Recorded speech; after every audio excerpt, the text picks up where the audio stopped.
Assalamualaikum warahmatullahi wabarakatuh. Perkenalkan, nama saya Kiki Monika dari kelas SD 18A3 semester 4 Fakultas Keguruan dan Ilmu Pendidikan, khususnya program studi Pendidikan Sekolah Dasar tahun akademik 2018-2019 Universitas Muhammadiyah Cirebon, untuk memenuhi salah satu tugas mata kuliah Al-Islam Studi Al-Hadis. Maka saya akan membacakan dan sedikit menjelaskan salah satu hadis yang bertema Khalifah. Khalifah adalah kepemimpinan terhadap kaum muslimin di seluruh dunia yang akan mengatur urusan mereka baik dalam ranah agama maupun dunia. Sebagai pengganti dan penerus khalifah atau kepemimpinan Nabi SAW, dalam beberapa hadis Rasulullah Shallallahu Alaihi Wasallam telah mengisyaratkan tentang kepemimpinan khalifah setelah beliau wafat.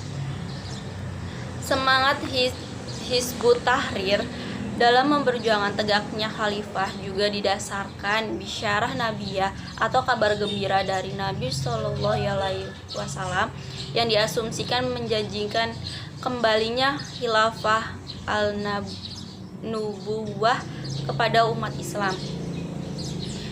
Bisyarah tersebut terdapat dalam hadis berikut ini. Bismillahirrahmanirrahim. Anin Na'man ibni Bashirinnahu kana ma'a abihi Bashir ibni Sa'di fil masjidi faja'a Abu Sa'labutal Husyaniyu faqala lahu ya Bashiru a'attah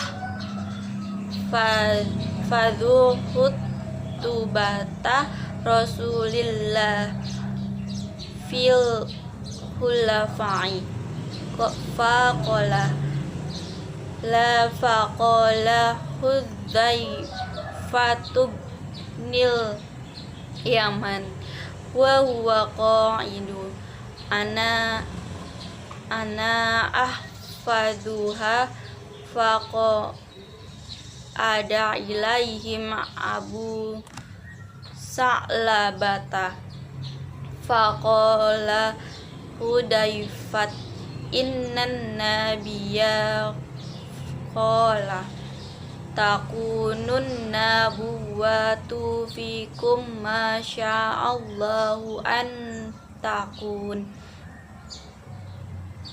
antakunna summa yarfa'uha tabaraka wa ta'ala idza sya'a summa takunul khilafatu ala minhajin nabuwati fattakunu masya'allahu antakuna summa yarfa'uha idza sya'a an yarfa'aha summa yakunu mulkan adon fatakunu mulkan masya'allah summa yarfa'uhu idza sya'a an yarfa'ahu summa takunu mulkan jabriyata summa takunu khilafatan ala minhajin nabuwati summa sakata. Artinya, Al-Nu'man bin Bashir berkata bahwa ia bersama ayahnya Bashir bin Sa'ad di masjid. Lalu Salabah al-Husyani datang dan berkata, "Wahai Bashir, apakah kamu hafal pidato Rasulullah SAW tentang para khalifah?" Ayahku menjawab, "Tidak." Lalu Hudzaifah bil al-Yaman yang sedang duduk berkata, "Aku menghafalnya." Lalu Abu Salabah menghampirinya. Lalu Hudzaifah berkata, Sesungguhnya Nabi Shallallahu Alaihi Wasallam bersabda, kenabian akan menyertai kalian selama Allah menghendakinya. Kemudian akan datang khilafah sesuai dengan jalan kenabian dalam waktu Allah menghendakinya. Kemudian Allah mengangkatnya apabila menghendakinya. Kemudian akan datang kerajaan yang menggigit dalam waktu yang Allah menghendaki. Kemudian Allah mengangkatnya apabila menghendakinya dan diganti dengan kerajaan yang memaksakan kehendaknya. Kemudian akan datang khilafah sesuai dengan jalan kenabian. Lalu Nabi Shallallahu Alaihi Wasallam berdiam.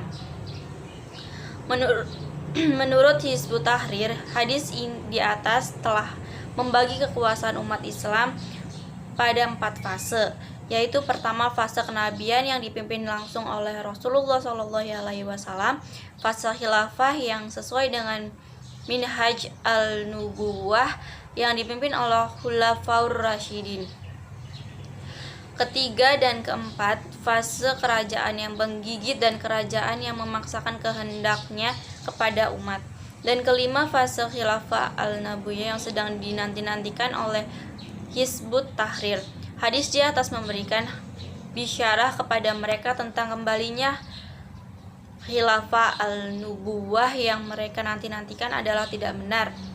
Bisyarah atau kabar gembira bagi umat Islam bahwa mereka akan menaklukkan seluruh negeri di barat dan timur, serta Islam akan tersebar dan menguasai seluruh dunia, baik di perkotaan maupun di pedesaan.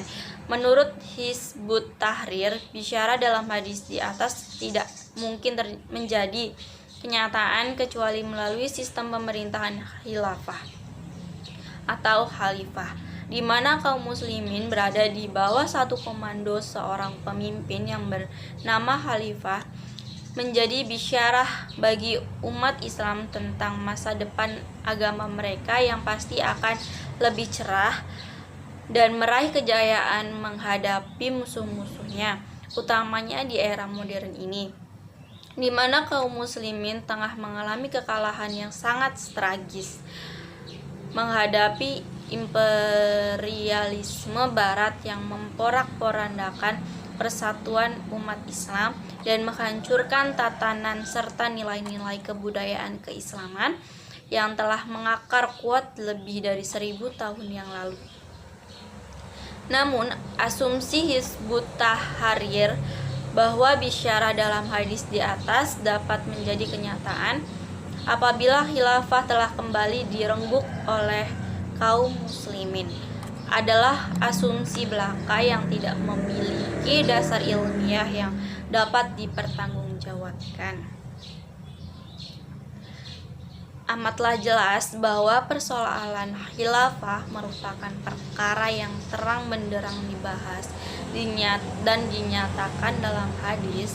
Oleh sebab itu, pantaslah bila para fuqaha memandang masalah ini sebagai perkara yang telah maklumun min ad-din